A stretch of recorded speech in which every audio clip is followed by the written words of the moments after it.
स्वागत है दोस्तों उत्कर्ष क्लासेज की इस ऑनलाइन क्लास में।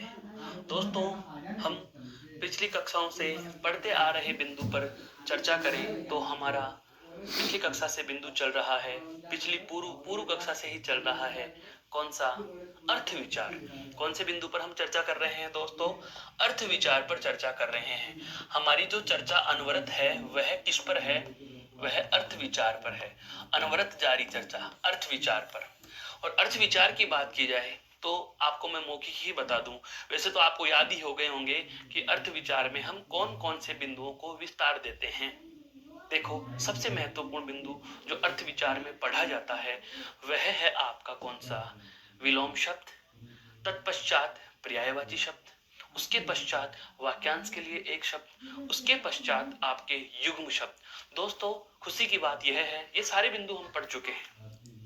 आज हम इस अर्थ विचार के संदर्भ में एक बहुत ही खूबसूरत और बेहद ही प्रचलित बिंदु का अध्ययन करने वाले हैं। हालांकि इस बिंदु को उदाहरणों की संख्या में बांधे तो 5 या 10 उदाहरण पढ़ करके हम निश्चित नहीं कर सकते। एक भ्रांति दूर करने वाला बिंदु आज हम पढ़ने जा रहे हैं। एक ऐसा टॉपिक हम पढ़ने जा रहे हैं जो हमारे मस्तिष्क के बहुत सारे मनोविकारों को, एक विसंगतियों को एक सही रास्ता देगा। बिल्कुल क्लाइमैक्स खत्म करते हुए मैं उस टॉपिक का नाम बताता हूं दोस्तों। ये लीजिए, मैंने आपके समक्ष रख दिया क्या? एकार्थी प्रतीत होने वाले भिन्नार्थक शब्द। नाम से ही ध्यान रखना, इस शब्द में ही पूरा बिंदु छुपा है। इस शब्द में ही बिंदु छुपा है। एकार्थी प्रतीत होने वाले भिन्नार्थक शब्द। एकार्थी प्रतीत होने वाले भिन्नार्थक शब्द अर्थात ऐसे शब्द जो लगते तो क्या है? एक अर्थ के, प्रतीत होते हैं। प्रतीत का मतलब लगना, आभास होना। ये लो जी, आभास। एकार्थी आभासी भिन्नार्थक शब्द। एकार्थी आभासी भिन्नार्थक शब्द अर्थात ऐसे शब्द जो हमें लगते हैं, होते नहीं हैं। दोस्तों, होने और लगने में बहुत अंतर होता है। अनुमान और अनुभव में अंतर होता है। अनुमान गलत हो सकता है, अनुभव कभी गलत नहीं होगा। बस यही चीज है यहाँ जो समझने वाली है। क्या कह रहा है? एकार्थी प्रतीत होने वाले भिन्नार्थक शब्द। इस टॉपिक को समझते हैं, क्या कह रहा है ये बिंदु? एकार्थी प्रतीत होने वाले भिन्नार्थक शब्द। एकार्थी प्रतीत होने वाले भिन्नार्थक शब्द अर्थात ऐसे शब्द जो हमें लगता तो है कि ये एक जैसे हैं, पर वास्तव में और बहुत बहुत बार, यहां तक कि मैं स्वयं और आप मेरे दोस्तों और बहुत सारे अन्य भाषाविद, भाषा के अध्येता, भाषा के श्रोता, भाषा के वक्ता ऐसे शब्दों का प्रयोग कर जाते हैं, बस क्योंकि वो अपना उद्देश्य यह समझते हैं। हालांकि वास्तविकता भी है।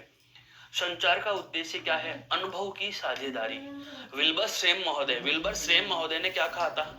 संचार अनुभवों की साझेदारी है। ट्रांसपेरेंट ऑफ और एक्सपीरियंस अर्थात आप अपने एक्सपीरियंस का, आप अपने अनुभव का, आप अपनी समझ का स्थानांतरण कर रहे हैं, वही ट्रांसफर है। वही आपका अधिगम, वही आपका संचार ट्रांसपेरेंट है। अर्थात अनुभवों का ट्रांसफर होना, अनुभवों का स्थानांतरण होना, विचारों का स्थानांतरण हो रहा, विचारों का आदान प्रदान होना, विचारों का लेन देन होना। मैं बहुत सारे पर्याय शब्द बोल रहा हूं, अंग्रेजी, हिंदी, बाइलिंगुअल, सब कुछ समझ लीजिए। कहना क्या चाहा है मैंने कि हम जब हमारी बात को दूसरों तक जिस तरीके से पहुंचा रहे हैं और सामने वाले ने यदि उस बात को उसी तरीके में समझ लिया तो हमारा काम समाप्त, हमारा काम पूर्ण हुआ और सफल भी हुआ। कहने का मतलब यह हुआ, बहुत बार नहीं कहते कि हम बातों बातों में कि यार मेरे कहने का तू मतलब समझ नहीं पा रहा है, मेरे कहने का मतलब ये नहीं था, मेरे कहने का मतलब तो ऐसा था। रोको मत जाने दो, रोको मत जाने दो। बात समझ में आ गई? तो बहुत बार हम क्या करते हैं कि नासमझी से या अज्ञानतावश ऐसे शब्दों का प्रयोग कर जाते हैं जो वास्तव में उस जगह प्रयोग करने योग्य नहीं था। उसके विकल्प में हम वास्तविक शब्द का प्रयोग नहीं करते और अन्य विकल्प देख करके हम उसकी जगह कोई ऐसा शब्द प्रयोग में ले जाते हैं जो हमें पता था, हमें विदित था। तो एकार्थी प्रतीत होने वाले भिन्नार्थक शब्द भी कुछ इसी प्रकार के हैं। इसकी थ्योरी की बात करें तो इसकी थ्योरी में देखो हम इस प्रकार से समझ सकते हैं कि ऐसा कोई शब्द जो लगता तो है कि एक जैसा है और वास्तव में अर्थ क्या होता है उसका अलग। अर्थात ऐसे शब्द जो पढ़ने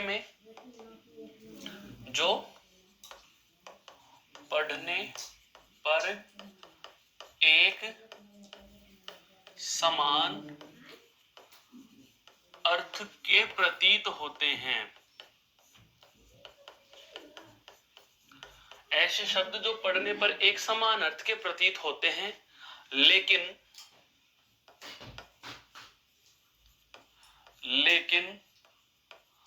उनका वास्तविक अर्थ अलग होता है। लेकिन उनका वास्तविक अर्थ अलग होता है। मेरे कहने का आशय है यह है दोस्तों कि ऐसे शब्द जो लगते तो हमें एक जैसे हैं पर वास्तव में वो एक नहीं होते, वास्तव में वो अलग होते हैं। ऐसे शब्द जो एक जैसे प्रतीत होते हैं पर उनका वास्तव में अर्थ क्या होता है, अलग होता है, उन्हें क्या कहा जाता है, एकार्थी लगने वाले अलग अर्थ के शब्द। एकार्थी प्रतीत होने वाले, एकार्थी आभास होने वाले, एकार्थी लगने वाले भिन्नार्थक शब्द, अलग शब्द। बात आई इनकी जरूरत क्यों पड़ती है। बात अगली महत्वपूर्ण जो चर्चा की है वह क्या है कि हमें इनकी जरूरत क्यों पड़ी। दोस्तों इनकी जरूरत हम क्या करते हैं, भ्रमवश पर्यायवाची शब्दों के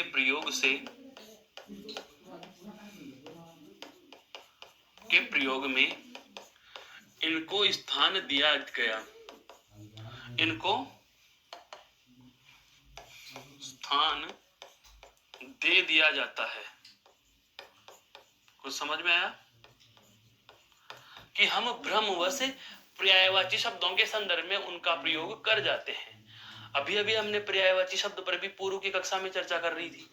पूर्व की कक्षा में जो चर्चा रही थी वो हमारी कौन सी रही थी, पर्यायवाची। जो अभी अभी के पढ़े टॉपिकों में, अभी अभी का पढ़ने से टॉपिक मेरा यह है कि जो हम चंद समय पहले पढ़ चुके हैं, चंद कक्षाओं में पढ़ चुके हैं, चंद कक्षा पहले, चंद समय अवधि के पहले हम जिस बात पर चर्चा कर चुके हैं, इस अर्थ विचार के संपूर्ण बिंदुओं की मैं बात कर रहा हूं जो पूर्व की कुछ कक्षाओं से अनवरत चले आ रहे हैं। अर्थ विचार में चाहे विलोम हो, चाहे पर्यायवाची हो, चाहे वाक्यांश के लिए एक शब्द हो या युग्म शब्द हो, ये सारे के सारे बिंदु एक ही घेरे के, एक ही साइकिल के टायर के ऊपर नीचे चारों तरफ घूमते हुए थे, एक ही सर्कल में चक्कर लगाने वाले व्यक्ति हैं ये।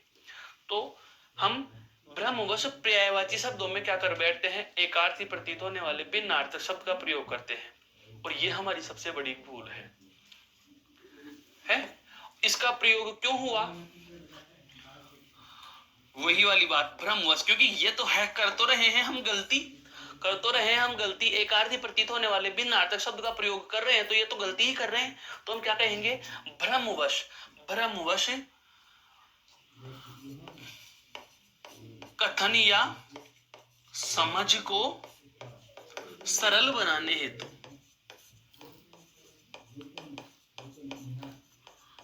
कथन या समझ को सरल बनाने हेतु इनके प्रयोग को गति मिली, इनके प्रयोग को गति मिली। कंसेप्ट समझ में आ जाएगा दोस्तों। उदाहरण बड़ी बात याद करना बड़ी बात नहीं है। जब तक आपको टॉपिक की थीम क्लियर नहीं होती उदाहरण पर हम नहीं जाएंगे। उदाहरण बाद में की बातें हैं, थीम समझ में आ गई, उदाहरण गिनती नहीं रखते। उदाहरण आप कम भी याद कर लिए तो काम चल जाएगा।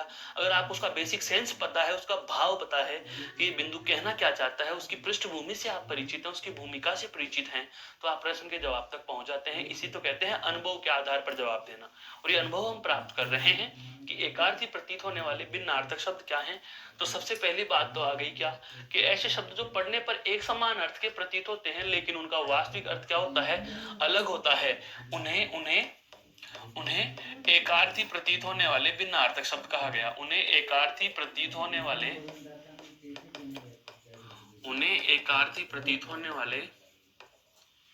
भिन्नार्थक शब्द कहा गया। उन्हें एकार्थी प्रतीत होने वाले भिन्नार्थक शब्द कह दिया गया कि जब वो वास्तव में होते तो अलग हैं, समझ बैठते हैं एक। ऐसा क्यों किया, तो भ्रमवश किया। सबसे पहली बात, पर्यायवाची के शब्दों के प्रयोग में स्थान दे दिया जाता है कि हम उसके पर्याय शब्द में इसको स्थान देते हैं कि हो सकता है, कोशिश ये रहती है, हम मान बैठते हैं कि इसका पर्यायवाची यही होगा और उसके पर्यायवाची के संदर्भ में हम उसको स्थान दे बैठते हैं और यही हमारी क्या होती है दोस्तों, भूल होती है। क्या होती है, भूल होती है। समझ में आया मेरा कहने का मतलब क्या है। क्या, जैसे हम बात करें कि एक तो होता है जैसे वीरता शब्द, समझना, एक शब्द तो कौन सा है, वीरता, और एक शब्द कौन सा है, साहस। बहुत बार हमने ये लाइन सुनी है, बहुत बार। क्या, क्रांतिकारियों ने वीरतापूर्ण कार्य किए, क्रांतिकारियों ने साहसपूर्ण कार्य किए, वीरतापूर्ण कार्य किए और साहसपूर्ण कार्य किए। लेकिन और इस बात को हम कह देते भी हैं कि मोहन में वीरता का भाव है। तो वीरता का मतलब क्या है भाई, अरे वो साहसी है। वीरता और साहसी लगते तो वास्तव में एक जैसे अर्थ वाले शब्द हैं, बस यही चीज है। एकार्थी प्रतीत होने वाले भिन्नार्थक शब्द। वीरता चीज अलग है, वीरता चीज अलग है, साहस अलग है। साहस अलग है, साहस आपकी हिम्मत के संदर्भ में है, वीरता हिम्मत से संदर्भ नहीं रखती। वीरता क्या होती है दोस्तों, आपको मैं बता देता हूं, जिससे आपका बिंदु और सरलता प्राप्त करेगा। वीरता होती है प्राकृतिक शक्ति, प्राकृतिक प्राप्त शक्ति।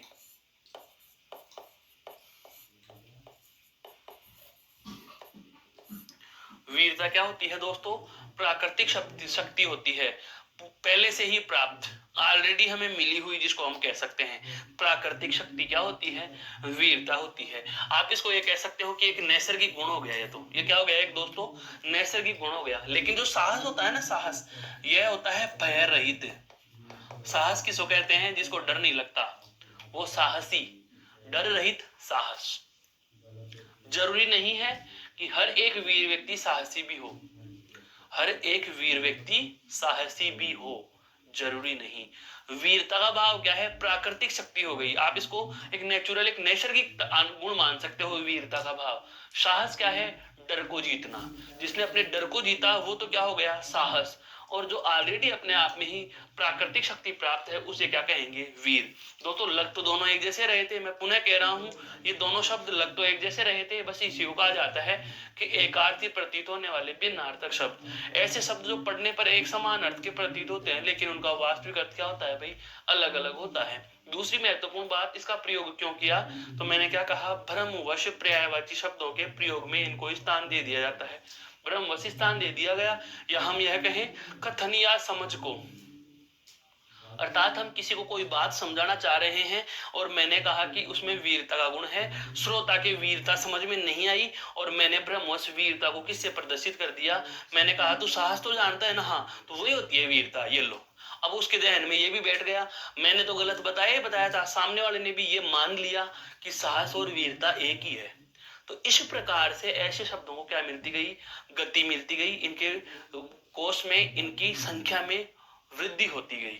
अर्थात ऐसे शब्द जो एक अर्थ के प्रतीत होते हैं पर वास्तव में अर्थ अलग अलग होता है, उनको क्या कहा जाता है दोस्तों, ऐसे शब्द कहलाते हैं जो दिखने में एक जैसे होते हैं, एकार्थी प्रतीत होते हैं, एकार्थी प्रतीत होने वाले भिन्न अर्थ के शब्द, एकार्थी प्रतीत होने वाले भिन्न अर्थ के शब्द। अब हम बात करते हैं दोस्तों अगले बिंदु पर, क्या कि इसके एग्जाम्पल्स कैसे होंगे, तो इसके उदाहरण कैसे होते हैं, कुछ देखो इस प्रकार से है। अति और अधिक, अति और अधिक, बहुत अच्छे से, अति अधिक।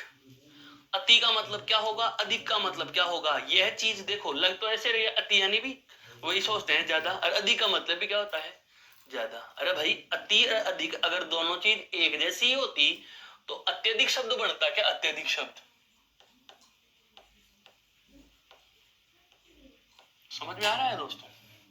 हम शब्द बोलते हैं अत्यधिक, यण संधि के उदाहरणों में पढ़ा भी जाता है अत्यधिक, अत्यधिक पढ़ा जाता है अत्यधिक, अतियोग अधिक, अतियोग अधिक, अतियोग अधिक, अतियोग अधिक। अगर ये दोनों शब्द एक होते तो इनको संधि में थोड़ी लिया जाता। ये तो शब्द की आवृत्ति हो गई, बार बार आवृत्ति को तो हम दोष कहते हैं, इसको हम कहते हैं अधिपदत्व दोष। जैसे राजा ने अपराधी को मृत्यु दंड की सजा दी, दंड और सजा दोनों बोल रहे हैं।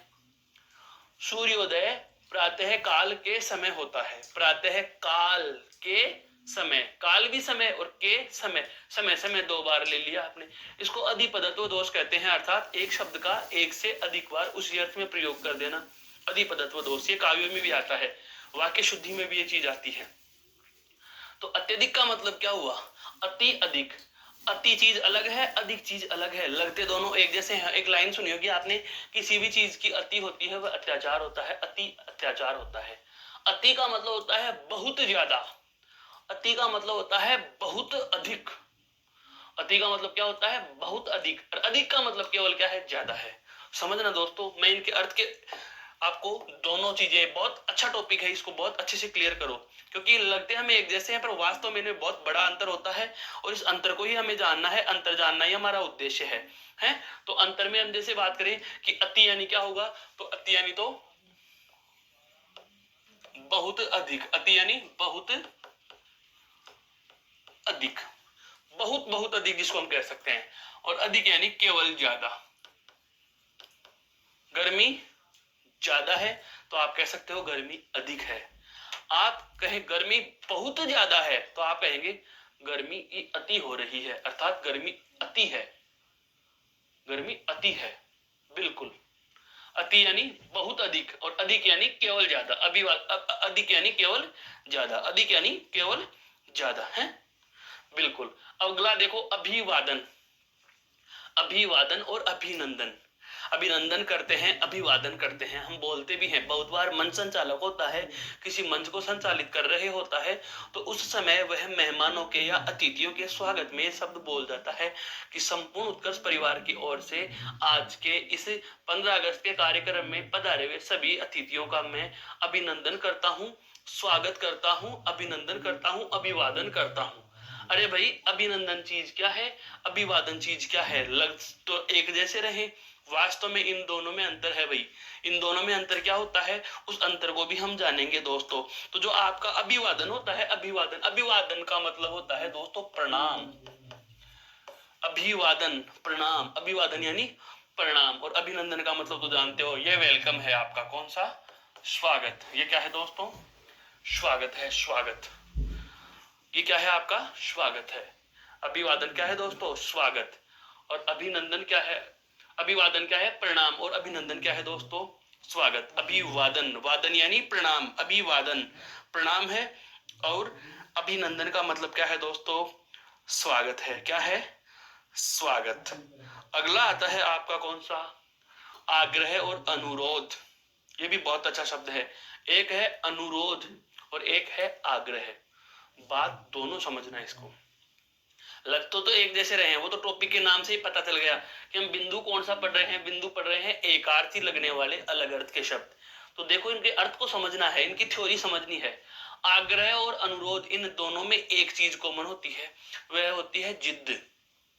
क्या होती है? जिद। तो जो आग्रह होता है वह केवल जिद है। आग्रह जो होता है उसको केवल जिद कह सकते हो, अर्थात जिद यानी हठ। भगवान श्री कृष्ण करते हैं, वो हठ नहीं है। हम देखते हैं बहुत बार, हालांकि ये विडंबना है हमारे देश की, सड़क चौराहे पर देख लिया या कहीं मंदिर प्रांगण के बाहर भी हम देखते हैं 10 रुपए मांगने के लिए वो बैठ जाते हैं, देने ही पड़ेंगे, 10 तो देकर ही जाओ।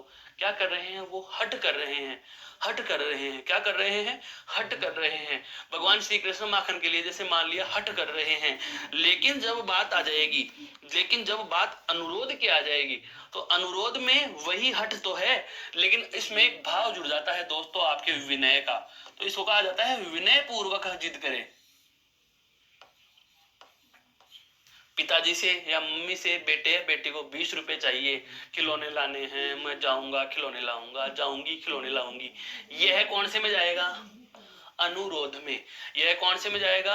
अनुरोध में जाएगा। यह कौन से में जाएगा दोस्तों? अनुरोध में जाएगा। और केवल हट ही करे, केवल जिद ही करे, जिसमें विनय का भाव नहीं होता, उसे क्या कहेंगे दोस्तों? तो वह क्या कहलाता है? आपका आग्रह कहलाता है। अनुरोध यानी प्रार्थना पूर्वक, विनय पूर्वक जिद, और आग्रह यानी केवल जिद। आग्रह यानी केवल जिद, और यह क्या है? प्रार्थना पूर्वक जिद। अगला शब्द है आपका अभिभाषण और व्याख्यान। अभिभाषण के बाद का सामने क्या? भाषण। और एक होता है व्याख्यान। कहने का मतलब यह होता है दोस्तों, यह होता है आपका लिखित भाषण। यह क्या होता है? आपका लिखित भाषण। जबकि व्याख्यान की बात करें तो व्याख्यान होता है मौखिक भाषण। ये तो समझ में आ सकता है हमें।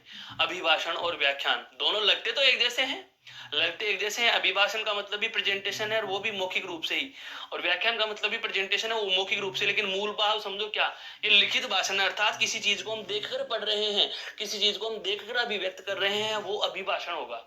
जैसे हम कहते हैं कि संसद के दोनों सदनों की बैठक, संयुक्त बैठक की अध्यक्षता जो लोकसभा अध्यक्ष कर रहे हैं, उस सभा को संबोधित करने की जो राष्ट्रपति की शक्ति है, राष्ट्रपति प्रत्येक सत्र के प्रथम कार्यकाल में या प्रत्येक सत्र के प्रथम बैठक में राष्ट्रपति का अभिभाषण होता है। राष्ट्रपति खुद थोड़ी भाषण लिखेंगे, राष्ट्रपति के जो सलाहकार होते हैं, जो आईएएस होते हैं, वो उनको स्पीच तैयार करके दे रहे हैं, अब उनको वो प्रस्तुत करते हैं, अर्थात उस व्याख्यान को पढ़ करके सुनाते हैं।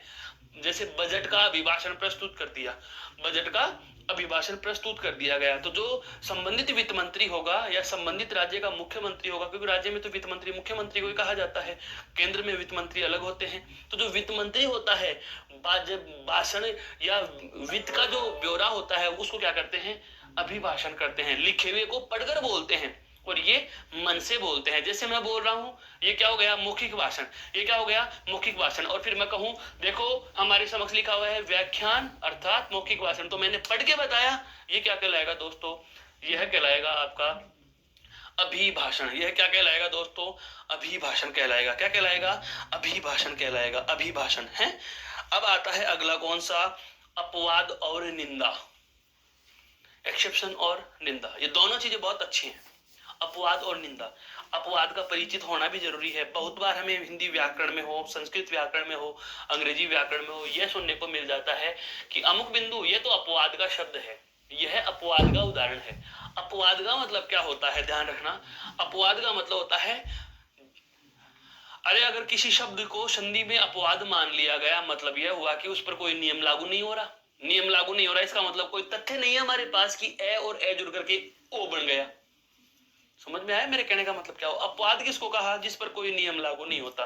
नियम का मतलब जिस पर कोई फैक्ट अप्लाई नहीं कर सकते, जिस पर कोई तथ्य लागू नहीं कर सकते। तो बिना तथ्य का हो गया। तो बिना तथ्य हम कोई दोषारोपण करें, दोषारोपण का मतलब बिना तथ्य हम कोई आरोप लगा रहे हैं, तो उसको हम क्या कह देंगे दोस्तों? तो वो अपवाद हो जाएगा। वो क्या हो जाएगा? अपवाद हो जाएगा। अर्थात बिना किसी प्रमाण पर, है, बिना किसी प्रमाण के, बिना किसी प्रमाण, दोषारोपण, ये तो क्या कहलाएगा? अपवाद कहलाएगा। बिना किसी कारण के, हमारे पास कोई फैक्ट ही नहीं। अगर फैक्ट होता तो नियम हो जाता उसका। उस शब्द को हम अपवाद थोड़ी कहते हैं। अरे भाई ए और ए आ होता है, तो ये तो ये आप कहो कि ए और ए आ हो रहा है, तथा कक्षा अध्यापक कक्षा प्लस अध्यापक ए और ए आ हो रहा है, तो इसको अपवाद कह दो। क्यों कह दे? उस पर तो तथ्य लागू हो गया।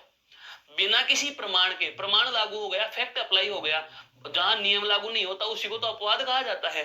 तो अपवाद का मतलब हो गया बिना किसी प्रमाण के हम दोष अप्लाई कर रहे हैं कि यार इस पर कोई नियम लागू नहीं हो रहा, इसलिए यह क्या है, अपवाद है। और निंदा होती है प्रमाण सहित दोषारोपण है, तथ्य सहित दोषारोपण, तथ्यों सहित दोषारोपण, तथ्यों सहित दोषारोपण।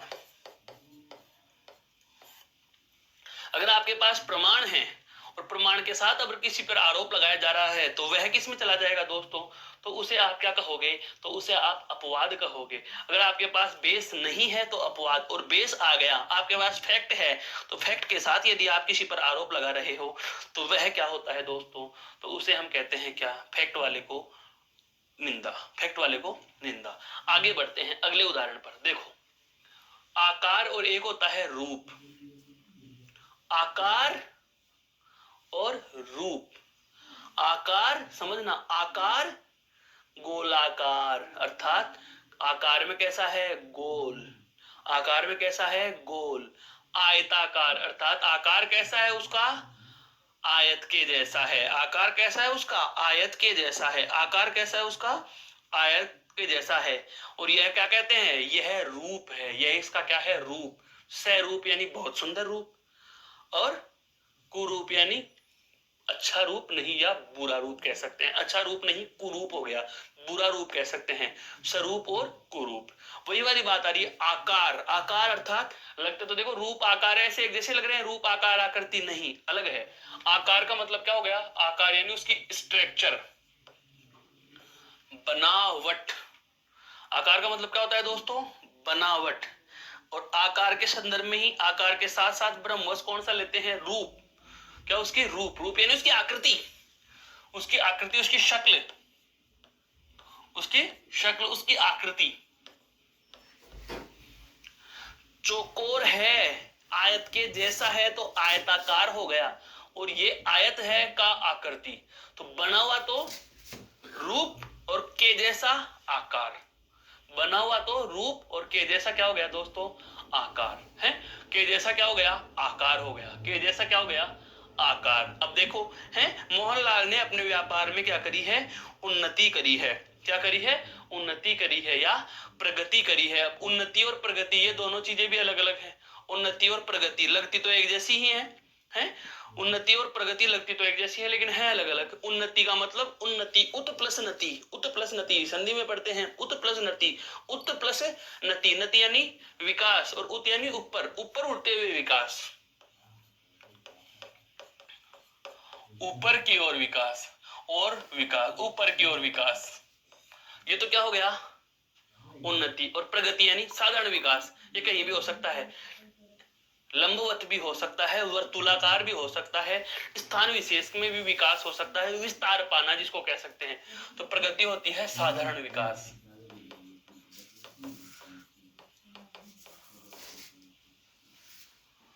जिस प्रकार से हम पढ़ते हैं मात्रात्मक और गुणात्मक, क्वांटिटी क्वालिटी, दोनों चीजें अलग अलग लगती एक जैसी हैं। एक शब्द में क्या कहते हैं, अच्छा करना, रिजल्ट को अच्छा बनाओ, रिजल्ट को अच्छा बनाओ। अब अच्छा में क्वांटिटी बढ़ानी है या क्वालिटी बढ़ानी है, बढ़नी है दोनों। वही वाली बात आ रही है, व्यापार में उन्नति भी होनी चाहिए, व्यापार में प्रगति भी होनी चाहिए, लेकिन उन्नति और प्रगति में ज्यादा अच्छा कौन रहेगा, ज्यादा अच्छा लगेगा जो उन्नति होगी हो, प्रगति नहीं। प्रगति में केवल साधारण सा विकास है। आपके पास 3 दुकानें थी, आपने 6 खोल दी, ये साधारण प्रगति कर दी, ये क्या कर दी, साधारण विकास कर दिया। आपके पास 3 दुकानें थी लेकिन उन 3 दुकानों में ही आपने 300 ग्राहक और बढ़ा दिए, वो ऊपर उड़ते हुए विकास हो गया। आपने मार्केट बढ़ा दिया, आपने मार्केट में अपनी पहचान बढ़ा दी, आपकी मार्केटिंग वैल्यू बढ़ गई। वो क्या कहलाएगी दोस्तों, उसको आप साधारण शब्दों में क्या कहेंगे, उन्नति कहेंगे। क्या कहेंगे, उन्नति कहेंगे। क्या कहेंगे, उन्नति कहेंगे। अब आता है कौन सा आपका अगला है, क्या, काल है, अगला है काल। और काल के समक्ष में, काल के बराबर में कौन सा शब्द आता है, युग। काल के साथ में कौन सा आता है, युग। काल का साधारण अर्थ क्या होता है दोस्तों, समय। काल का साधारण अर्थ क्या होता है, समय। काल अपने आप में एक बिंदु भी होता है, हिंदी व्याकरण में पढ़े जाने वाला बिंदु है, जो हम बहुत बार पढ़ते भी हैं। काल लिंग वचन कारक और काल। काल यानी समय, और युग क्या होता है? समय की एक सीमा होती है, जैसे पाषाण युग अर्थात पर्वतों के या पत्थरों के जो औजार बनाए जाए थे वहां तक का युग। प्राग ऐतिहासिक युग, ऐतिहासिक युग, औपनिवेशिक युग अर्थात उपनिवेश का समय। तो समय पर बाउंडेशन लगाए तो समय की सीमा, जहां लिमिटेड टाइम हो रहा है, समय की सीमा तो क्या कहलाएगी दोस्तों? युग कहलाएगा। आधुनिक काल, भक्ति काल, भक्ति का युग, उस भक्ति तक की है, रीति की बात नहीं करेंगे। रीति काल अलग है, भक्ति काल अलग है, आदि काल अलग है, आधुनिक काल अलग है। तो वो युग हैं, आधुनिक युग, भक्ति युग, रीति युग। युग यानी एक टाइम की बाउंडेशन है, टाइम की लिमिटेशन है, वो क्या हो गया? युग। और केवल काल आ रहा है तो वो ओवरऑल समय आ गया। वो क्या आ गया? ओवरऑल समय। जैसे हम कहें कि हिंदी के विकास के काल को अर्थात हिंदी के ओवरऑल समय को, हिंदी के संपूर्ण समय को युगों में बांटा गया। हिंदी के विकास के काल को, हिंदी शुरू से लेकर के आज तक का जो हिंदी का काल है, जो 1000 वर्ष का समय है, उसे हम 4 युगों में बांटते हैं। युग का मतलब एक लिमिटेड टाइप, ये क्या होता है? Periods of time. एक समय की सीमा होती है, पाबंदी का समय होता है, बाउंडेशन में बंधा समय होता है। उसे क्या कहा जाता है दोस्तों? उसे कहा जाता है काल। उसे क्या कहा जाता है? काल कहा जाता है, काल है। अब आता है अगला, अब अगला आता है क्या? कारण और हेतु। कारण और हेतु, हेतु का मतलब तो हम जानते हैं बहुत अच्छे से। मैंने इस हेतु यह किया है, इस हेतु यह किया। क्यों पढ़ रहे हो भाई? पटवारी बनना है। क्यों पढ़ रहे हो भाई? रीट की परीक्षा पास करनी है। क्यों पढ़ रहे हो भाई? लेखपाल बनना है? कारण क्या होता है? कार्य संपन्न करने का साधन। कार्य क्या होता है? कारण क्या होता है? कार्य संपन्न करने का साधन। ये साधन है, ये उद्देश्य है। तो ये कार्य संपन्न का, कार्य संपन्न करने का एक, ये तो साधन मात्र है, कार्य संपन्न करने का साधन। और ये क्या होता है? एम, उद्देश्य। हेतु यानी उद्देश्य, उद्देश्य। यह क्या होता है? उद्देश्य, उद्देश्य, कार्य करने का उद्देश्य क्या है? और कारण क्या है? कारण क्या होता है? कारण होता है दोस्तों आपका है कार्य संपन्न करने का साधन। और हेतु क्या हो जाता है? हेतु हो जाता है आपका उद्देश्य। हेतु क्या हो जाता है दोस्तों? उद्देश्य। हेतु क्या हो जाता है? उद्देश्य। अगला आता है चिन्ह। अगला क्या आता है? चिन्ह। चिन्ह यानी निशान, जैसे चोट का निशान, तो मार्क बन गया, चिन्ह बन गया, कट मार्क ऑफ चिन्ह है। तो हमारी टुड्डी पर चोट का निशान है, वो एक चोट का चिन्ह बना हुआ है।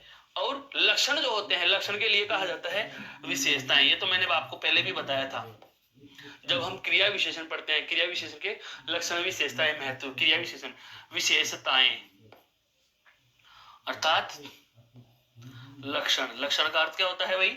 विशेषता। लक्षण का अर्थ क्या होता है? विशेषता। लक्षण अर्थात विशेषता। अगले उदाहरण पर चलते हैं दोस्तों। अगला उदाहरण क्या है? देखो, एक तो है टीका और एक क्या है? भाष्य। लगती तो है दोनों किसी पुस्तक के आधार पर लिखी जाने वाली पुस्तकें, लेकिन टीका चीज अलग है और भाष्य चीज अलग है। टीका चीज अलग है और भाष्य चीज अलग है। टीका का मतलब क्या होता है? जैसे हम बहुत बार पढ़ते भी हैं, रामायण की टीका लिखी गई, रामायण की टीका लिखी गई। कई बार हम बोलते हैं रामायण पर भाष्य लिखा गया। भाष्य का मतलब क्या होता है? देखो, टीका का मतलब सामान्य अर्थ लिख देना, सामान्य अर्थ लिखना, या ऐसा समझो किसी पुस्तक का सामान्य अर्थ लिखना। किसका लिखना भाई? किसी पुस्तक का। और भाष्य क्या करता है? किसी पुस्तक की विवेचनात्मक व्याख्या, किसी पुस्तक की विवेचनात्मक व्याख्या। केवल अर्थ बता दिया, वो क्या है? टीका है। केवल अर्थ बता दिया, ये क्या है? केवल दोस्तों टीका। उसके गुण दोष और उसका विवेचन प्रस्तुत कर दिया आपने, तो यह क्या कहलाएगा? विवेचन प्रस्तुत करना क्या कहलाएगा दोस्तों? तो विवेचन प्रस्तुत कर रहे हो तो उसे हम क्या कहेंगे?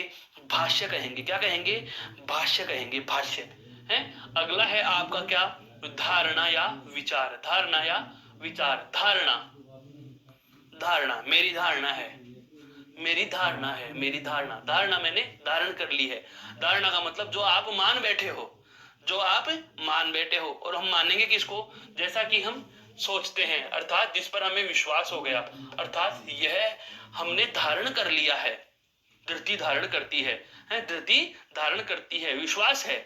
और विचार का मतलब क्या होता है? मेरे विचार से, अर्थात मेरे मत से। आप चाहो तो ये कह सकते हो मेरे मंतव्य से, है, मेरे मंतव्य से। बहुत अच्छे से समझो दोस्तों, मेरे मंतव्य से, अर्थात मेरा मत क्या है, मेरे मतानुसार, मेरा मानना और एक मेरा विश्वास। मैंने आपको पहले भी बताया था क्या कि अनुमान और अनुभव में अंतर है, वही वाली बात। धारणा अर्थात मेरा विश्वास है और मैं मानता हूं, माना कि राम क्या एक्स है, ये मेरा विचार है, और राम की वास्तव में 100 रुपए है, ये मैंने धारण कर लिया, ये विश्वास हो गया। क्लियर? अगला आता है क्या आपका दोस्तों? निरीक्षक और परीक्षक। दोनों लगते तो है जांचकर्ता, बिल्कुल है तो दोनों में जांचकर्ता ही, निरीक्षक भी और परीक्षक भी। लेकिन निरीक्षक और परीक्षक क्या करते हैं? निरीक्षक और परीक्षक क्या करते हैं? निरीक्षक यानी ऑब्जर्वेशन, परीक्षक यानी एग्जामिनेशन। ऑब्जर्वेशन और एग्जामिनेशन, ऐसे समझो। व्यवस्था की जांच, किसी व्यवस्था को जांचने वाला, अर्थात व्यवस्था को जांचना तो निरीक्षण करना, और योग्यता को जांचना क्या कहलाएगा? परीक्षण करना। योग्यता को जांचना, तो योग्यता को जांचना तो क्या है भाई? परीक्षण। और व्यवस्था को जांचना क्या है? निरीक्षण। योग्यता को जांचना क्या है? परीक्षण। और व्यवस्था को जांचना क्या है? निरीक्षण। योग्यता को जांचना परीक्षण और व्यवस्था को जांचना निरीक्षण। अगला है आपका पारितोषिक और पुरस्कार। आपका एक तो है पारितोषिक और एक है पुरस्कार। पारितोषिक, पारितोषिक तो प्रतियोगिता की इनाम, पुरस्कार सेवा की इनाम। समझ में आया? सेवा के समक्ष और प्रतियोगिता पर। जैसे हम कह सकते हैं प्रतियोगिता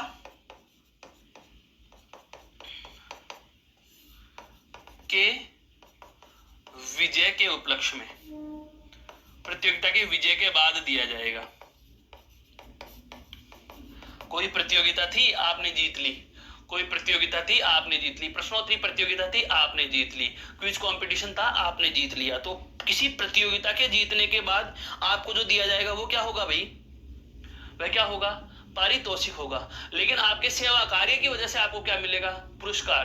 ध्यान रखना, इसीलिए तो पुरस्कार बड़े होते हैं। पुरस्कार क्या होते हैं? बड़े, क्योंकि इनकी सीमा भी क्या होती है? बड़ी। पुरस्कार के लिए जो आपका ऑब्जर्वेशन या जो आपका एग्जामिनेशन का जो दायरा होता है वो बड़ा होता है। किसी एक प्रतियोगिता, वॉलीबॉल प्रतियोगिता जीती, पारितोषिक मिल गया। संपूर्ण जीवन में कितने सारे आपने अच्छे कार्य किए, उसके संदर्भ में आपको क्या मिलेगा? उसके संदर्भ में क्या मिलेगा? पुरस्कार मिलेगा। उसके संदर्भ में क्या मिलेगा? पुरस्कार। अर्थात सेवा कार्य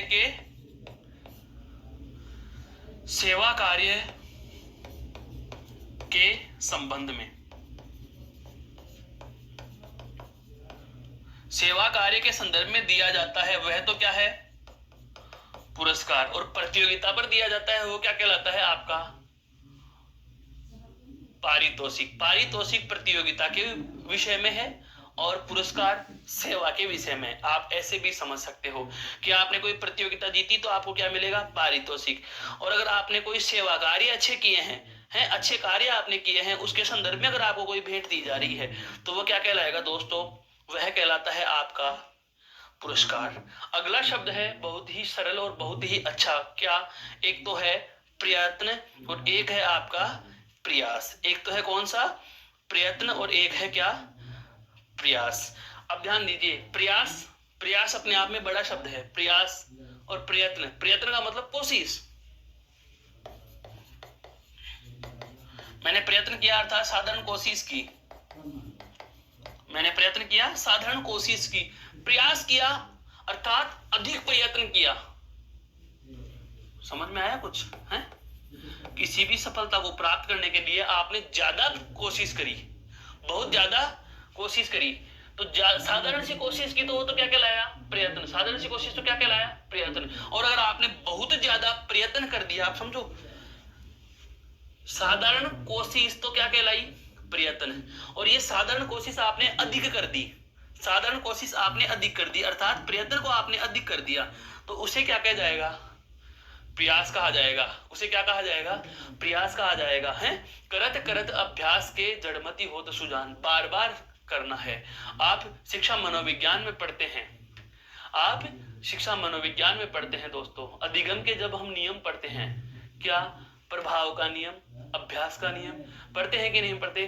तो यही है वो प्रयास, बार बार repetition, try to try to try to try again and again and again, बार बार पुनः पुनः पुनः प्रयास। तो वो क्या कहलाएगा? अधिक अधिक अधिक प्रयत्न।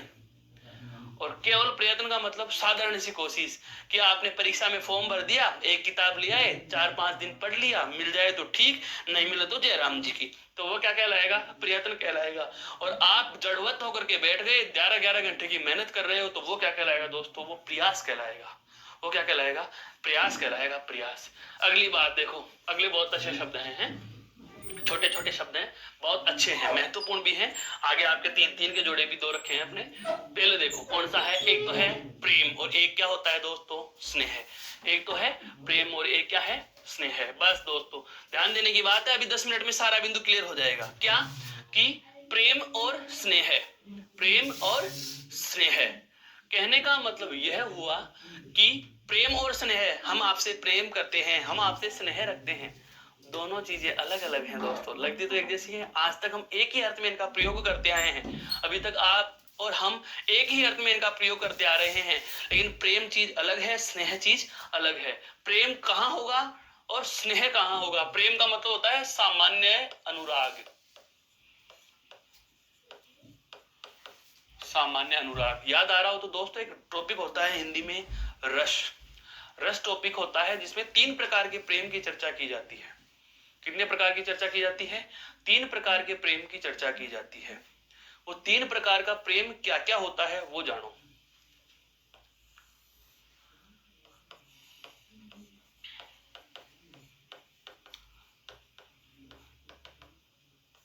हालांकि प्रेम को बांटा नहीं जा सकता, ये ध्यान रखना, प्रेम को बांटा नहीं जा सकता, ये प्रेम की श्रेणियां हो गई हैं, 3 प्रकार की श्रेणियां हो गई हैं प्रेम की।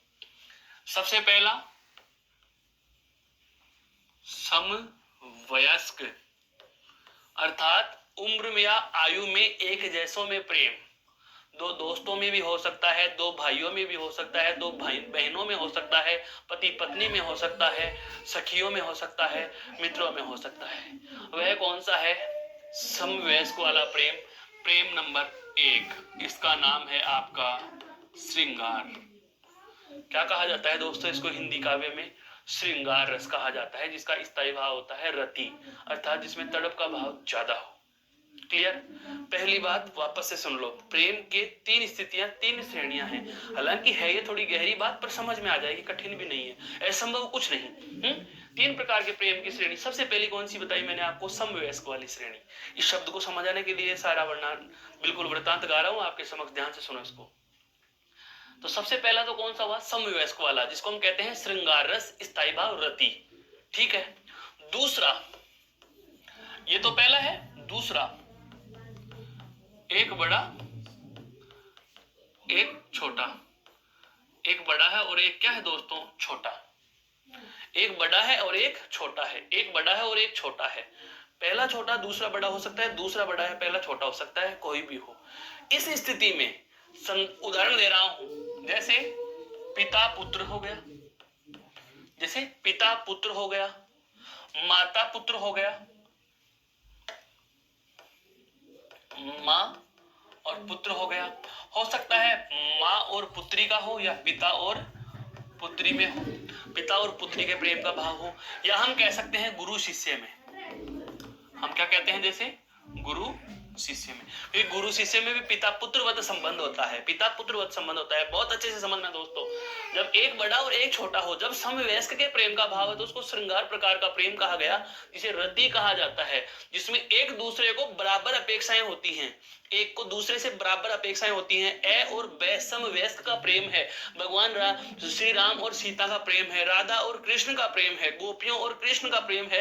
यह श्रृंगार प्रकार का प्रेम है, जिसमें गोपियां यह चाहती हैं कि हम कृष्ण के लिए तड़प रही हैं तो कृष्ण भी हमारे लिए तड़पे, अर्थात जिसमें दोनों की अपेक्षाएं सम हो, बराबर हो, वहां श्रृंगार प्रकार का प्रेम है। जिसके स्थायी भाव की भी चर्चा करें तो दोस्तों इसका स्थायी भाव होता है रति। प्रेम के संदर्भ में हल्का सा परिचय में होना चाहिए। अब दूसरा है एक बड़ा और एक छोटा, जैसे पिता पुत्र का प्रेम हो, पिता पुत्री का प्रेम हो, माता और संतान कह सकते हैं, पिता और संतान कह सकते हैं, या माता पिता का संतान से, गुरुओं का शिष्य से। ऐसा जो प्रेम होता है इसमें एक को अपेक्षा नहीं होती, बड़े को छोटे से कोई अपेक्षा नहीं है। माता पिता अपनी संतान से कोई अपेक्षा नहीं रखते, लेकिन संतान की हर अपेक्षा को माता पिता पूरा कर रहे हैं। गुरु को शिष्य से कुछ नहीं चाहिए, गुरु को शिष्य से कुछ नहीं चाहिए, लेकिन शिष्य गुरु से अपेक्षा रखता है कि अच्छा ज्ञान मिलता रहे, समय पर मिलता रहे, काम में आने वाला देते रहे। इसका मतलब जहां एक बड़ा और एक छोटा हो, इसको कहा जाता है दोस्तों वत्सल। इसको क्या कहते हैं? वात्सल्य। इसको कौन सा प्रेम कहते हैं? वात्सल्य, जिसका स्थायी भाव है दोस्तों वत्सल। क्या है दोस्तों? स्थायी भाव वत्सल।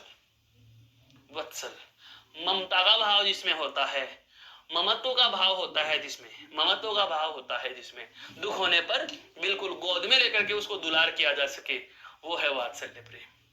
माँ यशोदा भगवान श्री कृष्ण को नहला के छल के जल से है पिन्हाती कपड़े, कि हल्के से छलते और गुनगुने पानी से नहला करके उनको कपड़े पहना रही है। ये कौन से प्रकार का प्रेम आ रहा है दोस्तों?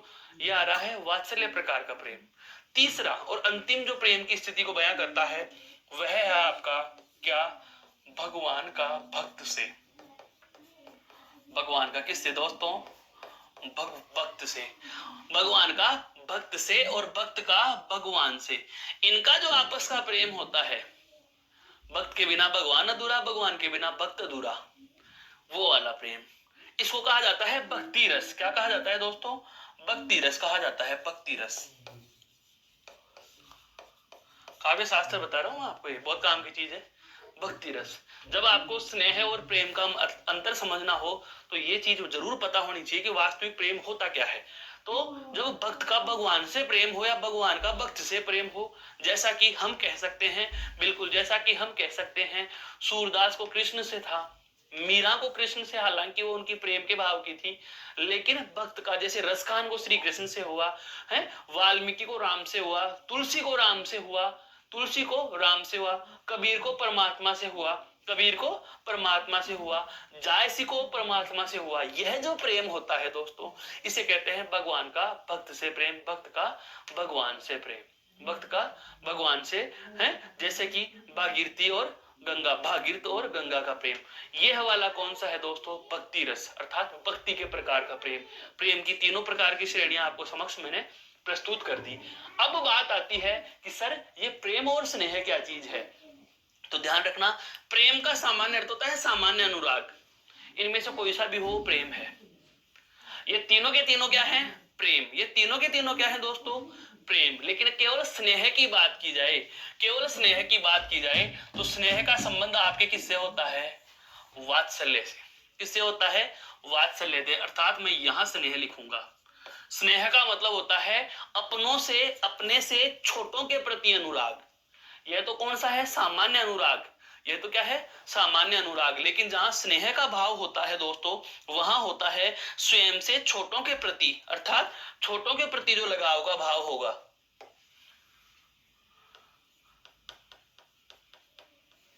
छोटों के प्रति लगाव का भाव, छोटों के प्रति जो लगाव का भाव होता है उसे क्या कहते हैं दोस्तों? उसे कहा जाता है स्नेह। उसे क्या कहा जाता है? स्नेह। और प्रेम का मतलब केवल क्या होगा?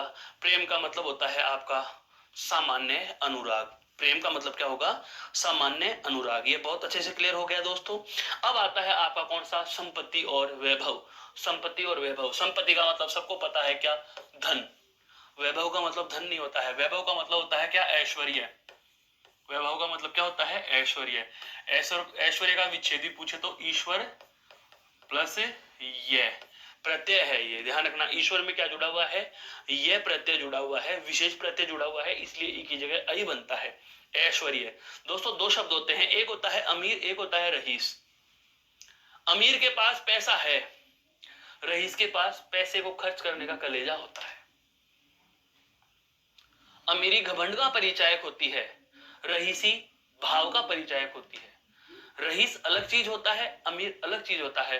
अमीर घृणा कर सकता है, रईस में दया होगी। समझ में आया मेरे कहने का मतलब? वही चीज यहाँ आ रही है। संपत्ति सबके पास हो सकती है, वैभव सबके पास नहीं होता। वैभव ईश्वरीय ताकत है, जो भगवान से मिलता है वो है ऐश्वर्य, और जो अर्जित किया जा रहा है वो क्या है? संपत्ति। कमा सकते हो, ये नहीं कमा सकते, ये नहीं कमा सकते, क्योंकि हमारे वश में ही नहीं है। ये दैवीय शक्ति है, दैवीय ताकत है, दैवीय आशीर्वाद है। तो जब ईश्वर का भाव हो रहा है, ईश्वर की संपत्ति है, ईश्वर के द्वारा संपन्नता मिल रही है, उसे कहा जाता है वैभव। और जो अर्जित की जा रही है वो क्या है? आपकी संपत्ति, या अर्थात धन। संपत्ति या धन। अगला शब्द बहुत ही अलग और स्पष्ट अर्थ देने वाला है। कौन सा दोस्तों? हत्या और बलिदान। हत्या और बलिदान। हत्या का मतलब क्या होता है? हत्या का मतलब हत्या कर देना, अर्थात प्राण लेना।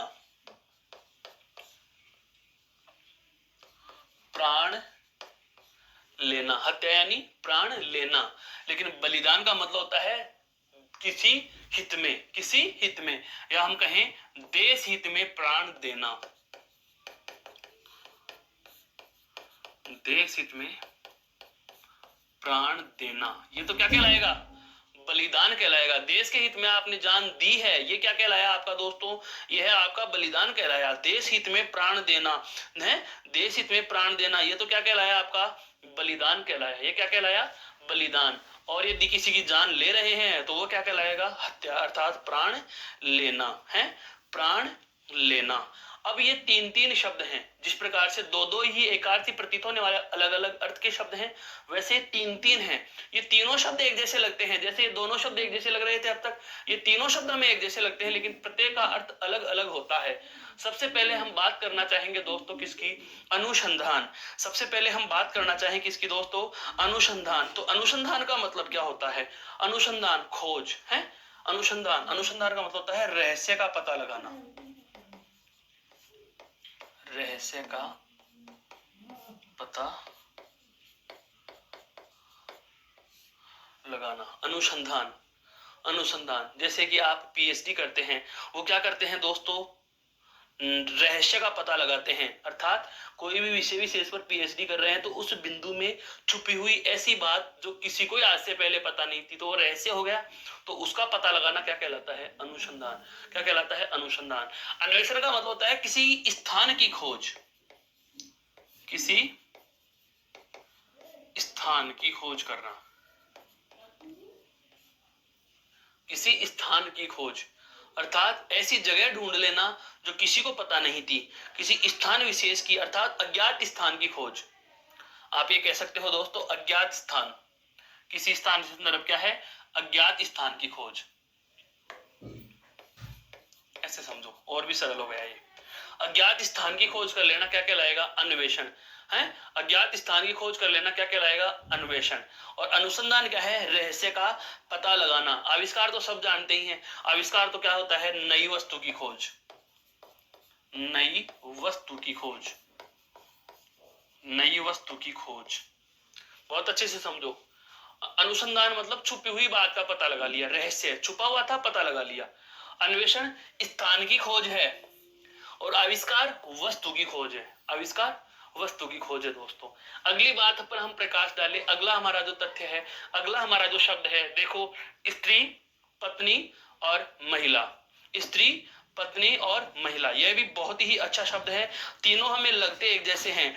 हमारी जैसे माँ स्त्री भी है, वो पत्नी भी है, और एक महिला भी है, लेकिन तीनों का अर्थ अलग अलग संदर्भ में होगा। तीनों का अर्थ अलग अलग संदर्भ में होगा। स्त्री की बात की जाए तो स्त्री होती है क्या? सामान्य महिला। सामान्य महिला को हम क्या कहेंगे? स्त्री। सामान्य महिला को क्या कहेंगे? स्त्री कहेंगे। पत्नी, हर कोई महिला पत्नी नहीं होगी। पत्नी क्या होती है? किसी पुरुष के साथ विवाह होने पर वह उसकी पत्नी होगी। किसी पुरुष के साथ विवाह होने पर वह उसकी पत्नी होगी।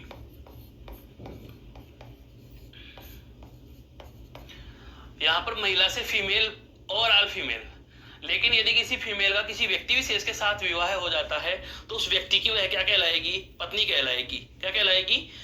पत्नी कहलाएगी। किसी एक व्यक्ति के साथ उसका विवाह होने पर वह उसकी क्या हो जाएगी? पत्नी कहलाएगी। ठीक है। लेकिन महिला की बात की जाए तो महिला कौन होती है? कुलीन वर्ग की स्त्री।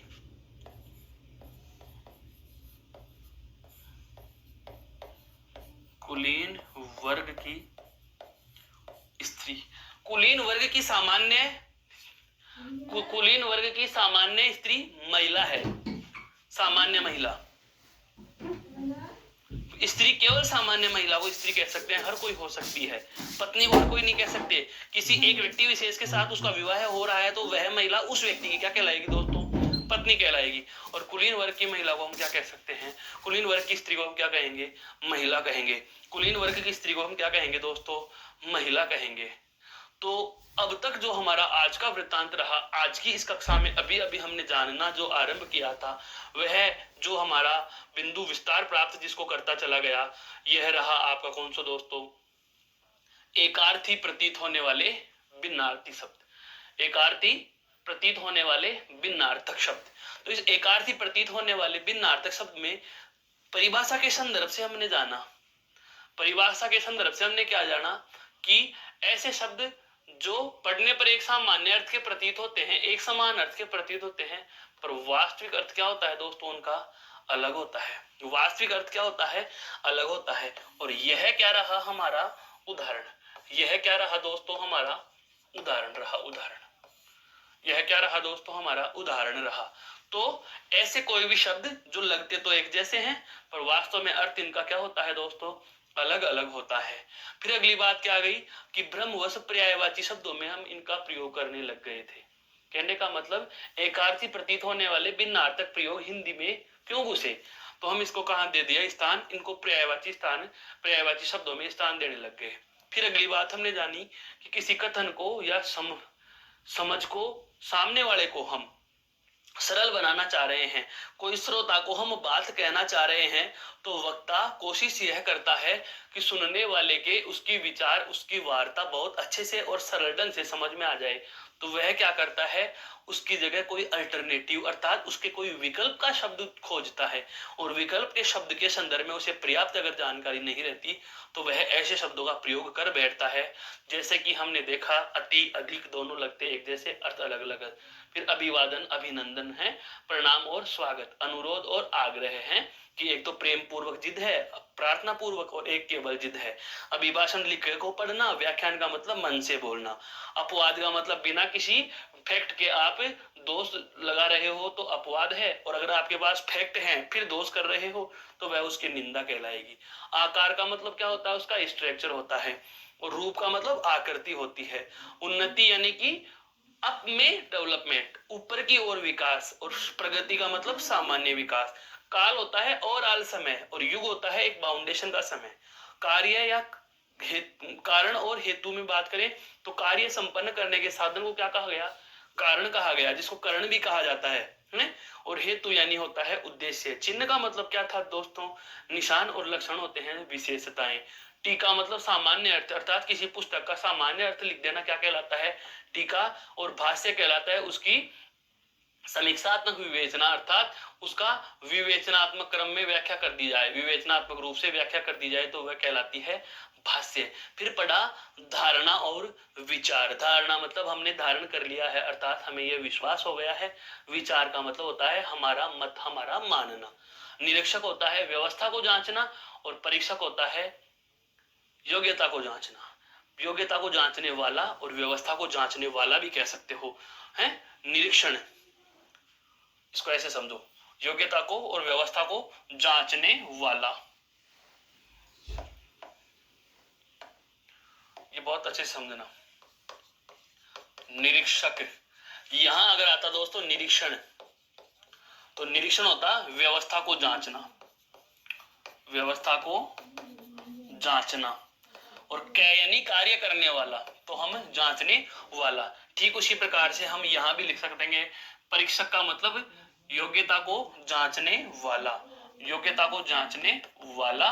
और परीक्षण का मतलब क्या हो जाता दोस्तों? परीक्षण का मतलब हो जाता योग्यता को जांचना, योग्यता को जांचना, योग्यता को जांचना। क्लियर। फिर बाद में हमने जाना पारितोषिक और पुरस्कार। पारितोषिक यानी प्रतियोगिता का रिजल्ट में पॉजिटिव परिणाम हो गया, और पुरस्कार जो सेवा कार्यों के संदर्भ में भेंट हो गई। प्रयत्न का मतलब साधारण सी ट्राई, और प्रयास का मतलब बहुत ज्यादा कड़ी मेहनत। उसके बाद हमने जाने जो आपके तीन तीन वाले शब्द, अनुसंधान, अन्वेषण और आविष्कार, तथा स्त्री, पत्नी और महिला, तथा इसी के साथ साथ संपत्ति और वैभव। जो संपत्ति होती है अर्जित, वैभव ऐश्वर्य होता है, हत्या अर्थात मार देना, हत्या यानी जान ले लेना, और बलिदान का मतलब जान दे देना। प्रेम के संदर्भ में मैंने आपको प्रेम की तीनों प्रकार की स्थितियां बताई ही थी, और स्नेह होता है जो आप में इन तीनों में दूसरे प्रकार का जो प्रेम है, कौन सा, वात्सल्य अर्थात छोटों से जो लगाव होता है उसे कहा जाता है स्नेह। तो दोस्तों यह था हमारा बहुत ही खूबसूरत सा बिंदु, एकार्थी प्रतीत होने वाले भिन्नार्थक शब्द, जिसकी हमने अभी की कक्षा में चर्चा की। फिर मिलेंगे हम एक नई कक्षा में एक नए अर्थ विचार के बिंदु के साथ। तब तक के लिए नमस्कार, जय हिंद, जय भारत, धन्यवाद।